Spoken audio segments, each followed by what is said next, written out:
Guys আজকে আমি চলে আসলাম আমাদের বাতাসপুরিতে। বাতাসপুরি আমাদের এখানে মানে মাঝে মাঝে আমি আসি এখানে রুটি তরকারি খেতে, মানে এত সুন্দর হয় গাইস, মানে কি বলবো, মানে দেখে নাও।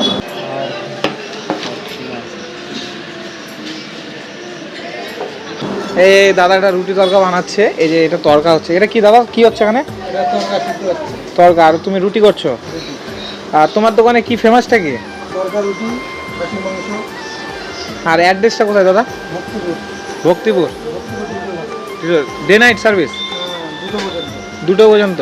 পার্সেল টার্সেল চলে তো না? পার্সেল হয়। হোম ডেলিভারি হয় না? না, হোম ডেলিভারি হয় না, চাইলে হবে। ও কি, অর্ডার করতে হবে। মানে তখন চার্জটা একটু বেশি দিতে হবে। এমনি হলে তরকার হাফ প্লেটের দাম 40 টাকা। 40 টাকা, ফুল ফুল 80 টাকা, ডবল ডিম দিয়ে ডবল ডিম দেয়। আর ইয়ে তো রুটি তো মানে 5 টাকা করে না? 5 টাকা।